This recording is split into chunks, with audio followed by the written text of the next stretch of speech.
시청자 여러분 안녕하십니까? 우리 출산율 문제 어제 오늘 얘기는 아니죠. 뭐 애를 안 낳는다 이런 얘기 뉴스에서 들은 지가 벌써 10년 20년 지난 것 같습니다. 그럼에도 불구하고 사태가 점점 심각한 양상으로 치닫는 것 같습니다. 학계 출산율 0명대 2018년 뒤에 0.95명으로 한 명이 무너졌는데 OECD 국가 중에서는 이 0명대 출산율이 우리가 유일하고요. 아마 세계 기록으로도 거의 꼴찌에 가까울 겁니다. 이렇게 출산율은 세계 최하위권으로 내려앉았고 반대로 고령화 속도는 또 세계 최고입니다. 우리 인구 반감기라는 걸 따져보면 학계 출산율이 1명이라고 가정을 하고 한 200년쯤 후에는 한반도의 인구가 100만 명도 안 남을지도 모릅니다. 그리고 또 한 200명 지나고 나면 한반도에 한국 사람이 완전히 없어질 수도 있습니다. 이런 대한민국의 초저출산율의 실상은 어떤 것이고 향후 전망은 또 어떻게 되는지, 그리고 이렇게 출산율이 낮아지게 된 배경과 또 해법 종합적으로 짚어보도록 하겠습니다. 오늘의 갈증 해소, 학계 출산율 0명대 해법은 무엇인가? 한상원의 오아시스 함께 하시죠. 오늘 함께 해주신 분 소개해드리겠습니다. 한국여성정책연구원 원장을 역임하셨고 현재는 이화여자대학에서 후학을 양성하고 계신 이명선 교수님 모시겠습니다. 교수님 안녕하세요. 네, 안녕하세요. 네, 일단 실태 파악부터 좀 해보죠. 네. 통계청에서 통계를 발표했다고요? 네, 우리나라가 출생 통계를 1970년부터 작성을 하기 시작했는데요. 네. 그 이후로 0.95 가장 낮은 수치를 지금 얘기하고 있습니다. 출생아 수는 약 한 33만 명? 네. 그러니까 작년만 해도 한 40만 명대의 출생아 수가 있었는데 이게 39만 명으로 줄거나 38만 명으로 준 게 아니라 바로 그냥 33만 명대로 떨어지고 곧이어 30만 명이 지금 좀 안 될 걸로 보고 있습니다. 네, 이 OECD 국가에서 가장 나쁜 거고요. 네, 그렇습니다. 전 세계적으로는 거의 꼴찌고. 네. 그러니까 우리가 소위 OECD 국가에 있는 유럽의 국가들, 그러니까 뭐 독일이라든지 프랑스 이런 나라들은 거의 2.0의 수준을 그렇죠. 대략 그 위아래로 다 네네네 뭐 1.95, 뭐 2.2 이렇게 2.0의 수준대를 가지고 있고요. 네. 뭐 미국이라든지 이런 나라들도 1.5 이하로는 잘 안 내려갑니다. 네.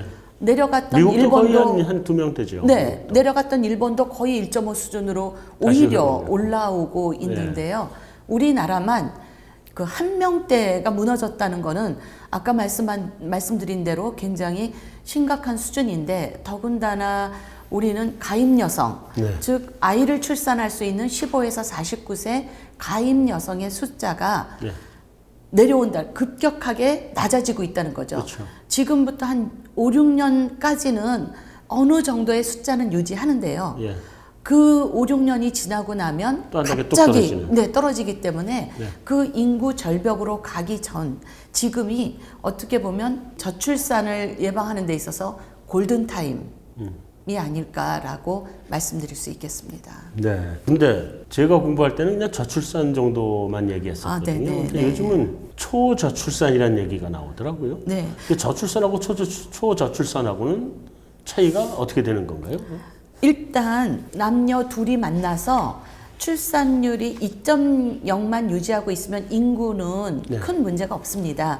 근데 이제 이 2.1을 내려오기 시작하면 우리는 저출산이라는 단어를 쓰고요. 2.1이 깨지면? 예, 2.1부터 저출산 얘기를 쓰는데 1.3명 이하가 되면 여기에는 초자를 또 붙여서 초저출산 이렇게 얘기합니다. 네, 이게 지금 우리 17년째라고 그러더라고요. 네. 17년째 초저출산을 계속 유지하고 그러면서도 인구학자도 그렇고 보건학자도 그렇고 이 한 명이 무너질 거는 좀 더 있다가 무너지긴 할 것 같은데 가임 여성의 숫자 때문에 좀 더 있다 무너질 줄 알았는데 너무 빠르게 오고 이제 인구 절벽을 향해 가는 그 속도에 대해서 두려움을 갖기 시작을 하고 있습니다. 근데 0명대 출산율이다. 이게 어떻게 생각을 해야 돼요? 어떻게 인구도 네, 관성의 법칙이 있습니다. 네. 낮아지면 계속 네. 낮아지는데요. 지금 우리 5천만, 네. 3만 불, 5030으로 참 좋은 네. 그 숫자를 가지고 있는데 이렇게 이 일이 무너지고 0.95 내지는 뭐 0.98 이런 네. 숫자를 출산율로 집어넣으면은요 앞으로 80년 후인 2100년에 인구 반으로 인구가 지금 5천만에서 3천만이 넘지 않을 것이다. 네. 왜냐면 우리가 1.12, 뭐 1.2 이런 숫자를 넣었을 때는 한 3,500 앞으로 100년 후에 이런 정도로 인구를 추계하고 있었는데요. 네. 이렇게 0.95, 0.96 이런 숫자를 넣으면 우리는 이제 2천만 대 인구로 2100년에 2100년에. 네, 앞으로 한 80년 후쯤에는 네. 그렇게 되고 우리나라를 방문했던 토마스 프레이라는 그 미래학자는 한국은 네. 300년 후 2300년에는 이제 한국의 마지막 아이가 태어나고 한국은 없어진다. 그러니까 우리 맨날 일본은 없어진다 하면서 그 말을 할 때 우리는 전혀 충격적이지 않고 그냥 일본만 없어지고 뭐 가라앉고 이런 줄 알았더니 네. 토마스 프레이라는 사람은 한국을 보고 이 저출산, 초저출산을 보고 그렇게 한국은 없어진다라는 얘기를 이제 쉽게 하고 있는데 꼭 쉽다고만 보지 않고 정말 중요한 문제, 심각한 문제로 말씀드릴 수 있겠습니다. 2300년이요. 심각하긴 무지하게 심각한데 지금 기억을 해보시면 네, 이 젊은 분들은 굉장히 생소한 말일 수 있습니다만 네, 아들 딸 구별 말고 둘만 낳아 잘 기르자 이게 이제 그 당시에 박정희 대통령이 우리 산하 제한 정책 시작하다가 한 얘기고 좀 지나서 잘 기른 딸 하나 열아들 안 부럽다. 그래서 한 명만 낳자부터 들었단 말이에요. 뭐 그런 이제 산하 제한 정책을 우리가 70년대에 본격적으로 썼고 그걸 뒤따라서 이제 한 게 중국이 1980년대에 산하 제한 정책을 굉장히 강력하게 썼고.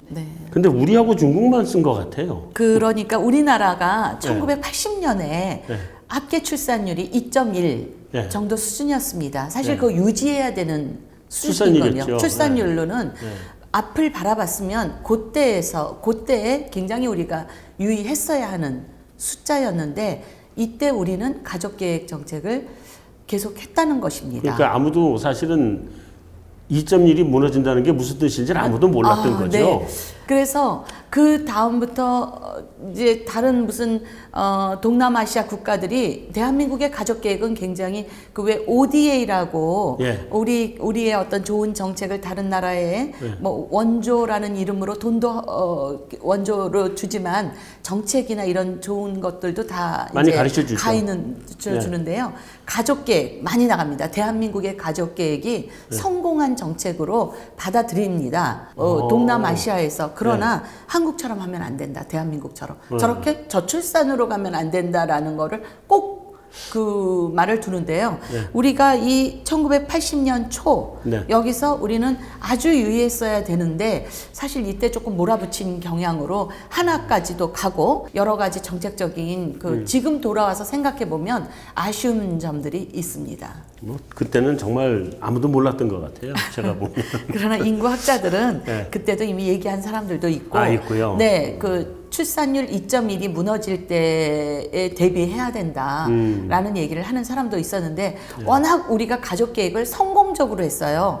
막 그 합계 출산율이 6.5, 막 이런 숫자가 그냥 10년 만에 그냥 바로 낮아지고 뭐 2명대는 내려왔으니까. 네, 내려오니까 그 사실 정책을 하던 사람 입장에서는 그냥 가속 페달을 밟던 거 아니었나라고 생각해 봅니다. 그 2000년대 들면서 정부가 어쨌든 저출산 고령화에 대한 기본계획 수립하고 3차에 걸쳐서 했죠.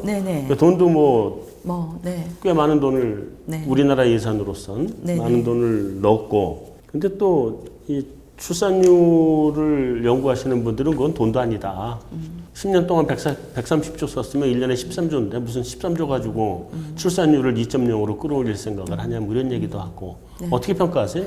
프랑스는 1년에 우리나라 돈으로 약 150조를 출산율 유지하는 데 씁니다. 우리가 10년에 썼던 돈에 해당하는 돈을 1년에 출산율을 그래서 사실 프랑스는 출산율을 끌어올린 대표적인 나라이기도 하고요. 프랑스가 2.0을 회복한 나라죠. 네, 회복했습니다. 네. 그러니까 우리나라가 저출산 예방 대책으로 사실 뭐 100조를 썼다, 120조, 130조 많은 얘기를 하는데요. 네. 다 부처, 여러 부처에서 네. 사용한 거기 때문에 정말 이게 출산율 저하를 위한 정책에 썼느냐라는 거를 좀 들여다보고 평가할 필요가 있고요. 네. 또 이렇게 다부처로 출산 정책을 하기 때문에 반드시 컨트롤 타워가 필요한데 그 컨트롤 타워가 있느냐 우리나라에 네. 출산 정책에 대해서. 왜냐하면 출산은 정말 교육부, 뭐 국토부, 네. 여성가족부 물론 보건복지부 뭐 어떤 여러 다부처가 모여서 이 문제를 해결해야 하는데 네. 그 해결하기 위한 컨트롤 타워는 가지고 있느냐라는 점을 봤을 때 예산이 얼마였다라는 네. 거는 지금 많다 적다라고 말할 수는 없고요. 네. 일단 적지 않은 100조 이상의 돈이 들어가서 결국은 출산율을 1명 이하로 떨어뜨린 거잖아요. 네, 떨어졌죠. 그러니까 그게 얼마가 썼던 저출산을 예방할 수 있는 굉장히 좋은 처방약이었다라고 말하기에는 어렵지 않겠느냐라는 것입니다. 그리고 또 일각에서는 그래도 그나마 그렇게 썼기 때문에 지금 0.8 명안된 거다 뭐 이런 얘기를 주장할 수도 있을 것 같긴 한데 네. 사실은 출산율을 높이기 위해서 사용한 예산을 좀 방향을 잘못 잡은 거 아니냐. 그러니까 한동안 유행했었잖아요. 뭐 군면 이런 데서 애 낳으면 장려금으로 30만 원 주네, 뭐 이런 뭐 100만 원 주네, 뭐 이런 식으로 네. 아무 소용 없다는 거잖아요. 네. 그게 그죠? 네. 그러니까 출산을 한다고 네. 100만 원을 받기 위해서 출산하고자 하는 사람은 없다. 네. 라고 보이는 것입니다. 예. 그러니까 출산은 여러 문제가 같이 있거든요. 우리가 이렇게 저출산이 되는 데 있어서는 크게 두 가지 문제가 있다라고 보여지는데요. 네. 첫 번째는 일단 출산을 하기 위해서는 결혼을 하고 이래야 하는데 이 초혼 연령이 굉장히 높아진 겁니다, 지금. 10,000원이죠. 네, 얼마나 만 원일 것 같습니까? 한 나이 40 가까이 되게 결혼하고 그랬던데. 네, 40은 아니고요. 네. 남자가 33.2세, 이거 통계청 자료로요.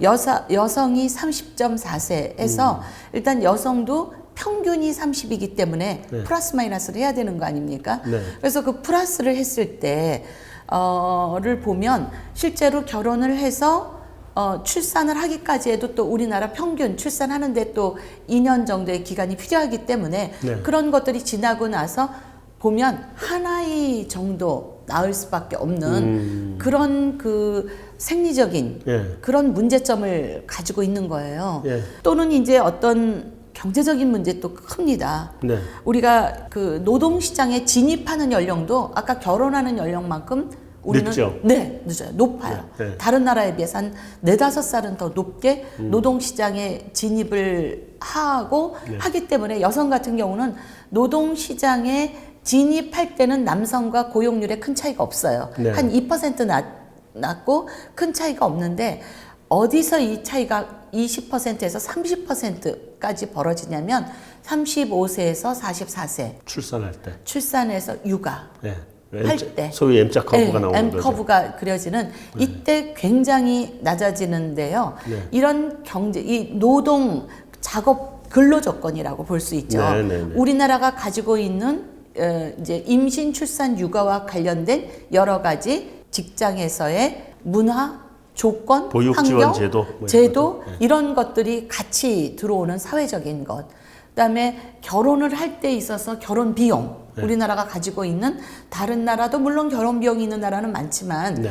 그 결혼 비용, 주택 가격 네. 이런 경제적인 문제가 또 같이 맞물려서 저출산이 꼭 아이를 낳으면 100만 원을 준다, 뭐 30만 원을 준다, 또 아이 보육을 위해서 매월 10만 원을 지원한다.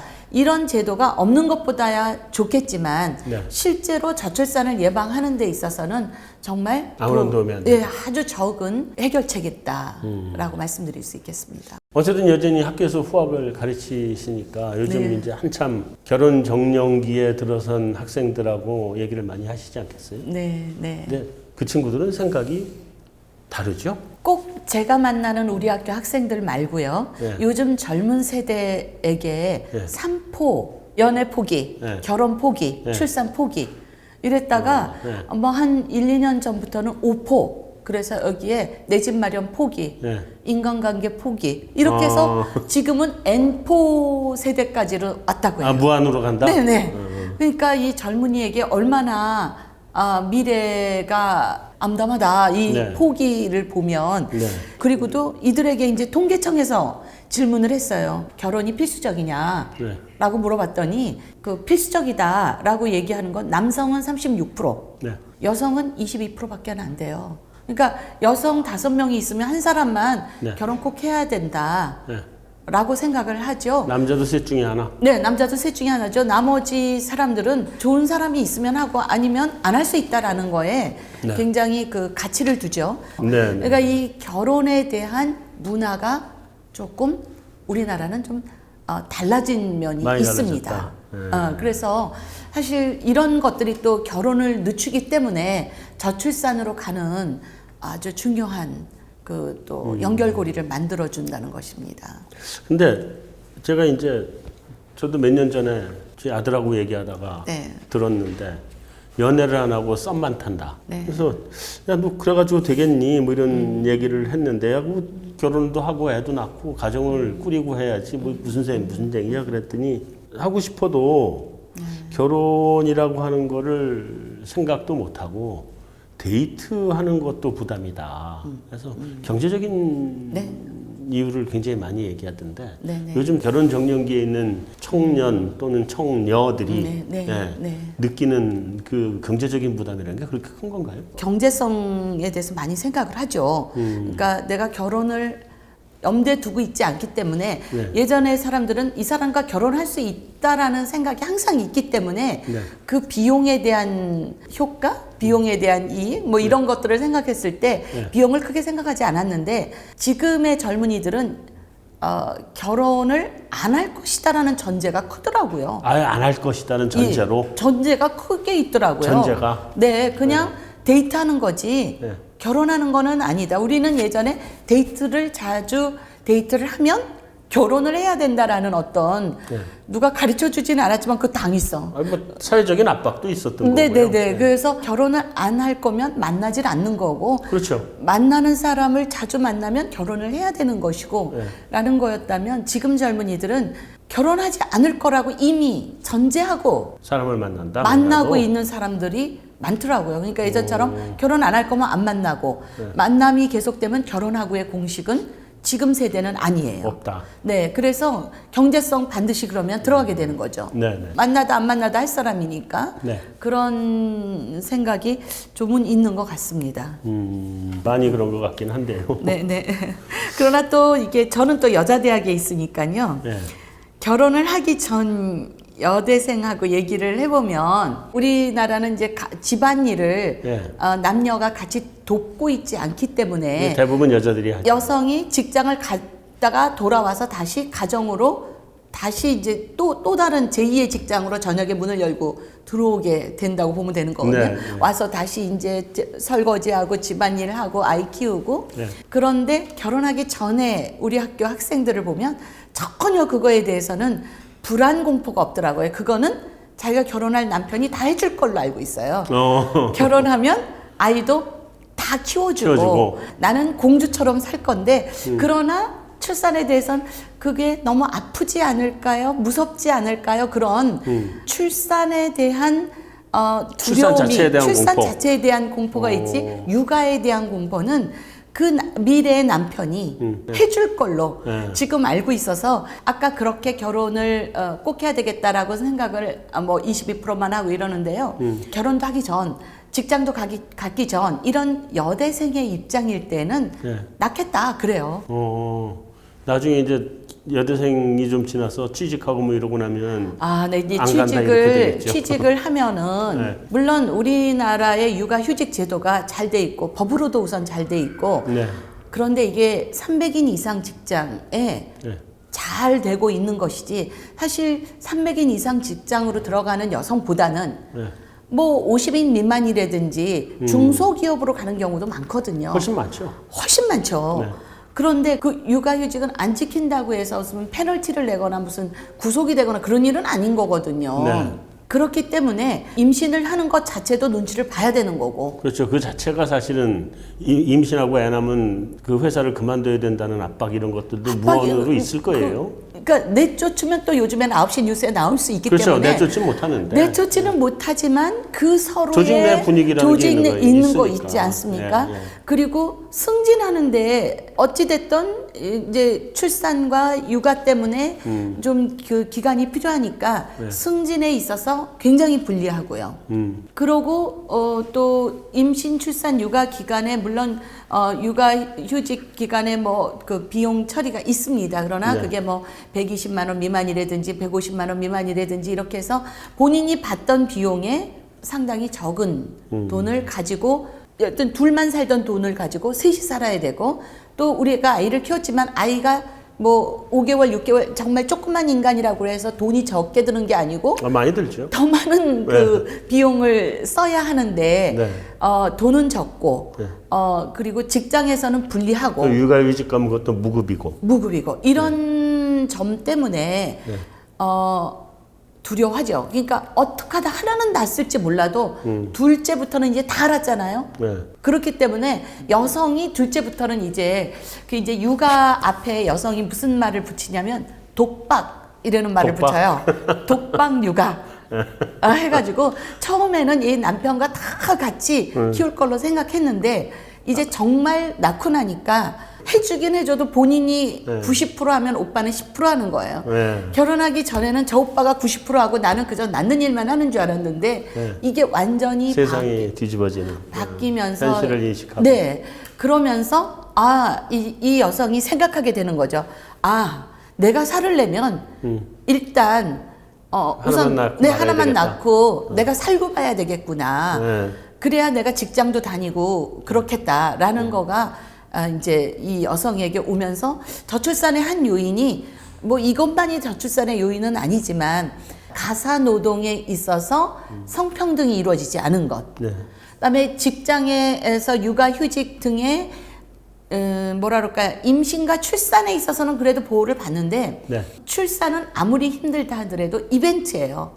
그거는 3개월, 5개월 지나가면 그 이벤트는 끝나는 겁니다. 그렇죠. 출산은 네. 다 회복되고 돌아오는 건데 육아는 그래도 20년 가는 거죠. 그렇죠. 이 아이한테 열쇠 맡기고 엄마 오늘 좀 늦으니까 들어와서 네가 밥도 먹고 문 잠그고 학원에 가. 그러고 이 아이에게 열쇠를 맡기려면 중학교 막 이래 가야 네, 그래야 가능해요. 가야 이 아이에게 집 열쇠 맡기고 그러면 네가 밥 먹고 학원 가라. 엄마는 오늘 7, 8시쯤 집에 들어와. 이렇게 얘기할 수 있는 나이거든요. 그렇죠. 그래서 제일 중요한 기간은 육아 기간이거든요. 네.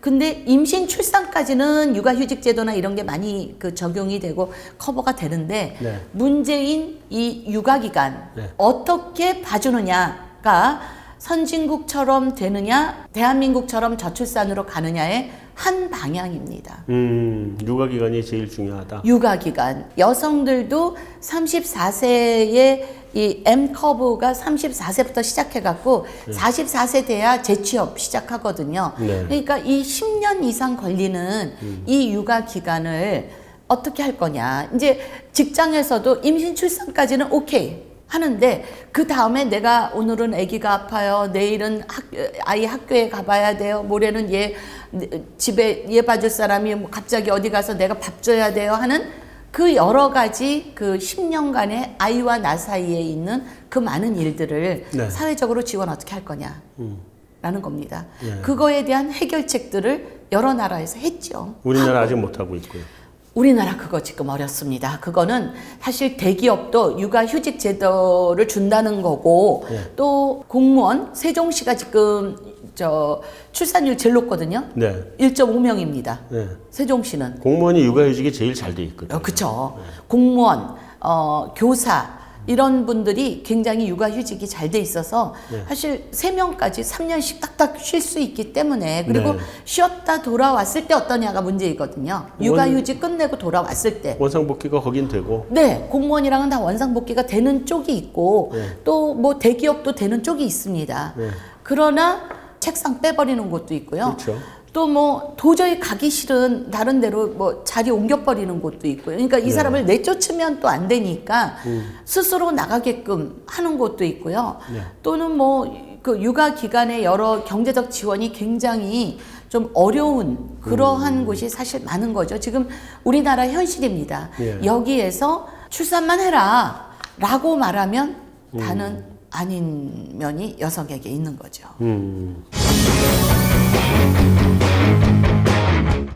이 저출산을 극복한 선진국들이 여럿 있잖아요. 뭐 프랑스도 프랑스. 극복을 했고 네네. 미국도 극복을 했고 네네. 대표적으로 그 두 나라를 꼽던데 다른 북유럽 국가들은 많이 떨어지지 않고 그냥 계속 유지된 나라들이니까 네네. 극복한 나라 사례를 보는 게 우리한테는 지금 제일 중요할 것 같은데 네. 어떤가요? 프랑스는 일단 극복한 내용이 좀 많이 있습니다만 그 중에 크게 얘기를 들면 가족수당. 네.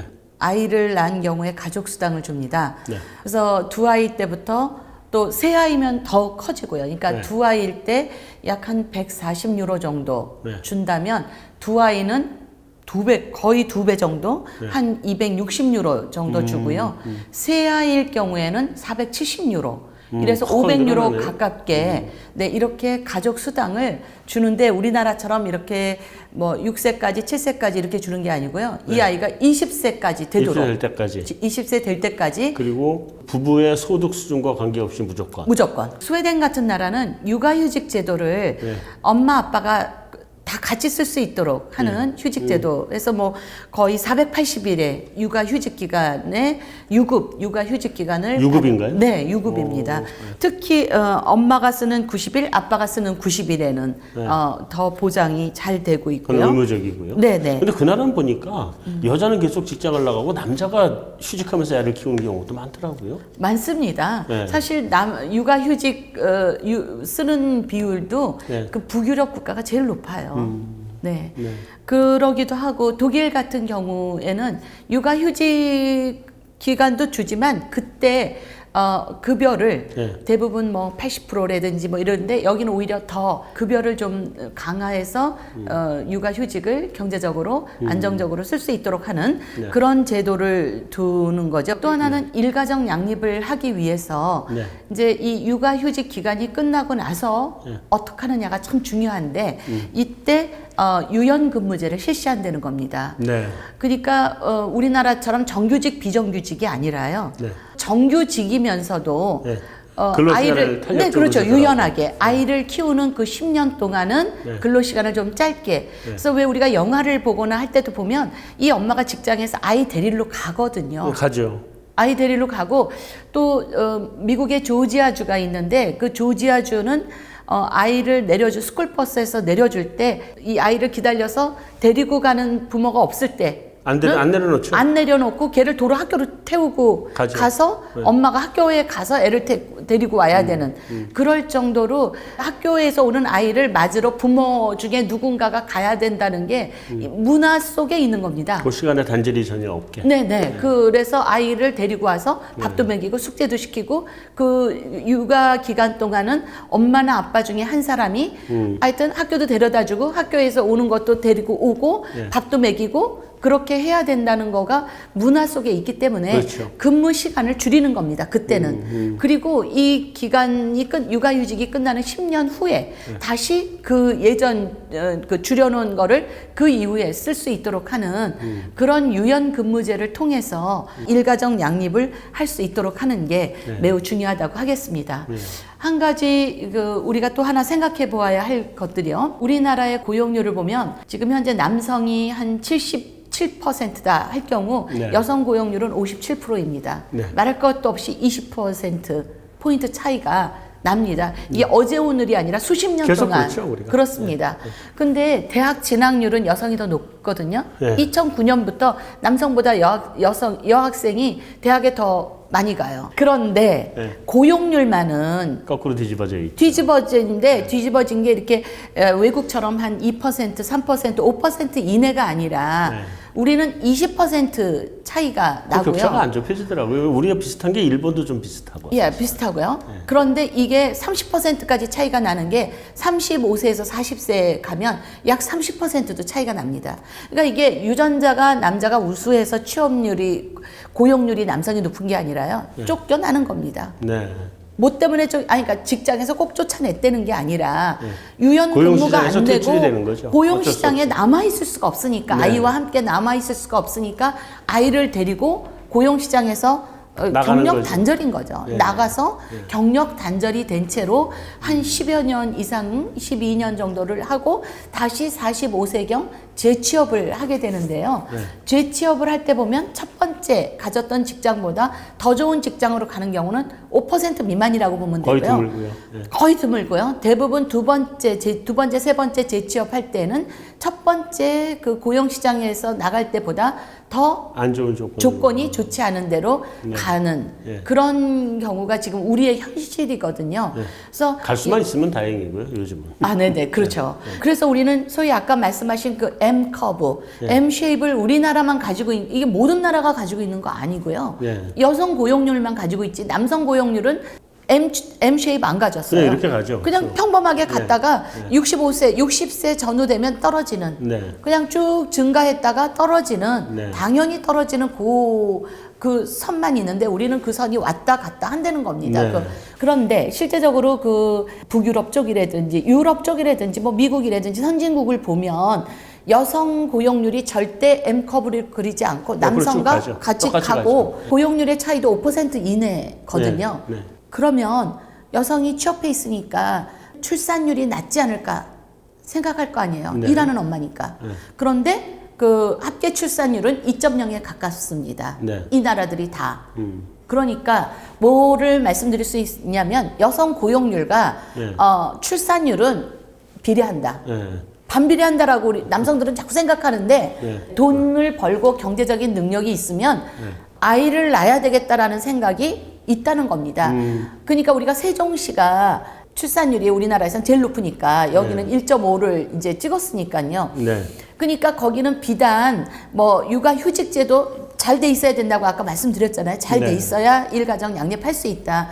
뿐만 아니라 고용률이 취업률이 높기 때문에 여성 입장에서는 언제든지 아이에 대해서 내가 이게 경제적으로 이 아이를 키우기 어렵겠다면 두려워하는 거예요. 아이를 계속 낳는 거에 네, 대해서. 네. 그래서 여성 취업률, 우리나라 이 남성보다 20% 낮은 여성 취업률, 반드시 우리는 이거를 높여야 되는, 이게 높여야 출산율도 높아진다라고 이미 이거는 많은 나라가 고용률을 높인, 출산율을 높인 많은 나라가 자료로 제시될 수가 있는 거죠. 그러니까 지금까지 이제 말씀을 하신 걸 좀 정리하면 네. 여자도 고용률이 높아져야 되고 네. 근데 가다가 이렇게 떨어지는 일이 없이 같이 갈 수 있도록 일가정 양립이 되는 제도적 지원을 해줘야 네. 되고 네. 유연 근무를 할 수 유연 있도록. 근무를 하든지 네네, 어떤 아니면 거. 남자가 가서 애를 보든지 네, 네. 뭐 서로 해가면서 네. 구호 제도를 만들어줘야 되고 그래서 이제 그게 두 가지의 가장 큰 이슈인 것 같고요. 요즘 애들은 보면은 이제 주거 문제도 굉장히 심각하게 고민하는 것 같아요. 네, 주거가 한 측면을 차지하죠. 네. 워낙 집값이 비싸다 보니까 아이한테 들어가는 비용이 크고 예. 그러니까 아이를 키우면서 언제 우리가 내 집 마련을 하겠냐. 네. 차라리 강아지 키우고 우리 둘이 살 수 있는 집이라도 마련하자. 네. 이런 생각이 있는 거죠. 그러니까 국가가 이거를 어디까지, 그러니까 아이를 키우는 기간까지 국가가 좀 대여해 줄 수 있는 방법 네. 또는 뭔가의 어떤 그 주거 마련을 위한, 주택 마련을 위한 제도적인 지원. 네. 이러한 것이 다소 또 출산 친화적인 사회 정책이다라고 말씀드릴 수 있겠습니다. 사실 뭐 우리 직원들도 이렇게 보면 직장은 서울인데 네, 집은 서울에 집을 못 구하니까 네, 광역버스 타고 1시간 이상씩 네, 걸려가면서 출퇴근을 하거든요. 네, 근데 출퇴근할 때 저렇게 시간도 많이 쏟고 네, 그 장거리 버스 타고 오면 다 파김치가 될 텐데 네. 언제 애를 낳아서 애를 언제 키울까 하는 생각이 들면 좀 안타까운 생각이 많이 들긴 하더라고요. 그래서 네. 그 서울에 직장을 다니는 사람은 서울에 임대주택을 만들어줄 수 있으면 참 제일 좋을 텐데 네. 뭐 그런 것들이 네. 제일 중요한 것들 아니겠어요? 중요한 거죠. 그러니까 아까 어떤 그 경제적인 지원과 함께 이 그 주거 문제가 해결될 수 있다면 굉장히 출산율을 높이는 데는 아주 좋은 조건으로 제시될 수 있다고 볼 수 있겠습니다. 그래서 안정적인 직장, 고용의 안정성이 네. 양립이 되는 네, 네, 거기에다가 주거 문제, 네. 다음에 아이를 키울 수 있는 충분한 시간, 네. 그 세 가지 보장해주면 출산율이 올라갈까요? 그 올라가는데요. 저는 또 하나 이런 모든 것들이 정책적으로 네. 발전해야 된다라고 말씀드릴 수가 있겠거든요. 네. 지금 우리 저출산 정책 보면 부처별로 다 모아보면 거의 100개 된다고 해요. 네. 그러면 이렇게 많은 저출산 정책을 네. 통합할 건 통합해서 진짜 130조 네. 쓴다고 할 때 잘 통합하면 지금 말씀하신 박사님께서 말씀하신 그렇게 좋은 정책이 좋은 정책으로 선택할 수 있는 거거든요. 그래서 이러한 부처별로 많이 있는 그러한 것들을 컨트롤 타워를 통해서 통폐합을 하고 좋은 조건의 정책으로 잘 선별해서 갈 수 있도록 그래서 선택과 집중이 이 컨트롤 타워를 통해서 갈 수 있는 그러한 것들이 좀 필요하다라고 말씀드리겠습니다. 자, 근데 이제 그것들도 있는데 이제 한 가지가 또 중요한 네. 문제가 일단 결혼을 해야 무슨 시작이죠. 애를 낳든 말든 시작이죠. 네. 이거 좀 어떻게 좀 앞으로 당길 수 있는 방법이 없나요, 이거?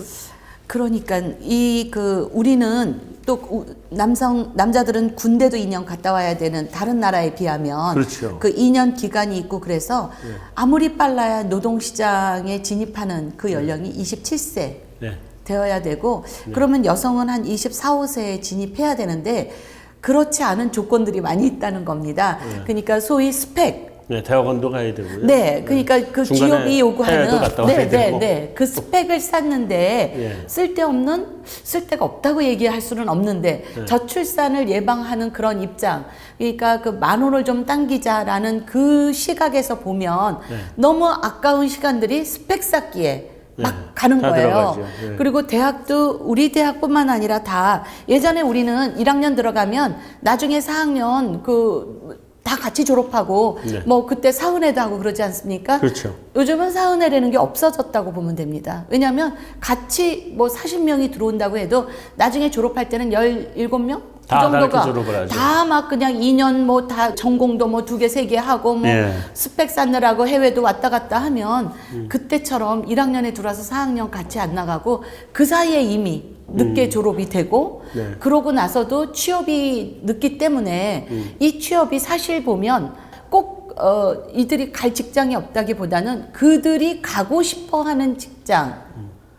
요구하는 스펙을 모두가 쌓고 있는 거예요. 마치 S대를 위해서 모든 학생들이 그냥 S대 갈 것처럼 스펙을 쌓는 것처럼. 막 스펙을 쌓잖아요. 근데 독일 같은 경우 보면 벌써 50% 이상이 이 취업 쪽으로 가고 나머지 50%는 이게 학업 쪽으로 가고 미국도 마찬가지 그런 게 있는데 우리는 마치 다 S대학을 갈 학생들인 것처럼 모두가 그렇게 학업 준비를 하듯이 취업도 사실 뭐 갈 곳이 없어서 보다는 가려고 하는 곳이 한정돼 있는 거예요.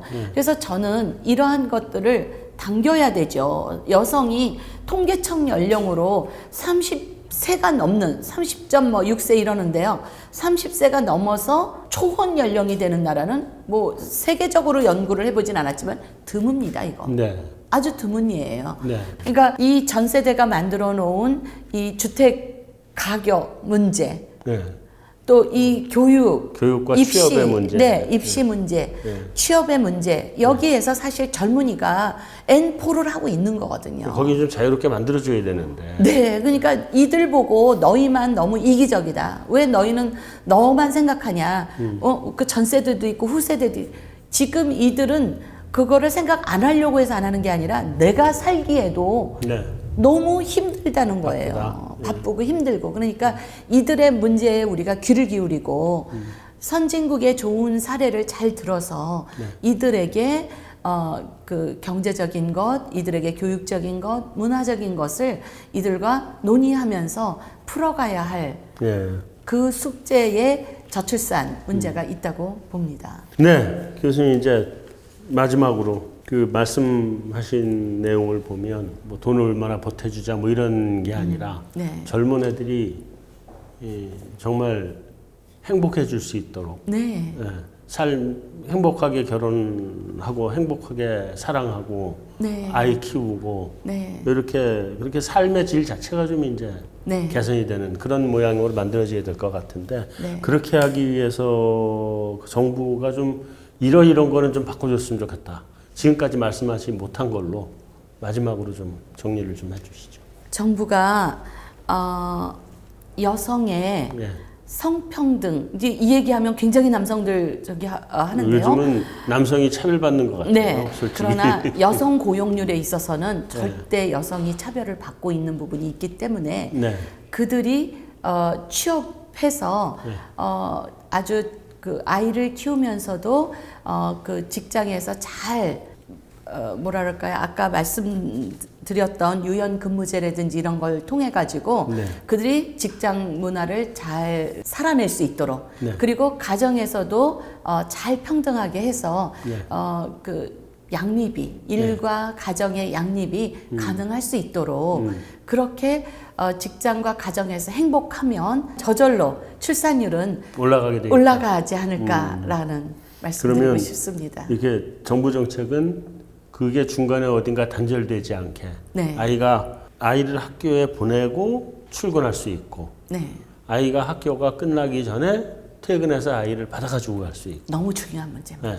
그런 것처럼 이렇게 물살 틈 없는 제도를 좀 네. 만들어주면 좋겠다. 네. 그런 말씀이신 거죠? 네, 그래서 저출산 문제를 그냥 부처에다만 두시지 말고 네. 그 부처를 컨트롤할 수 있는 그럼 총리실에서 해야 되겠네요. 네, 총리실, 뭐 대통령실, 뭐 어디여도 좋습니다. 네, 네. 뭔가 강력한 곳에서 그걸 컨트롤해서 정말 집중과 선택을 해서 그 모든 것들이 젊은이에게 네. 돌아갈 수 있도록 그렇게 되기를 바랍니다. 네, 이명선 교수님 오늘 함께해 주셔서 감사합니다. 감사합니다. 네, 한 10년 전쯤인가요? 우리나라 학교 출산율이 1.2가 무너진 적이 있었습니다. 사실 그때도 굉장히 충격이었습니다.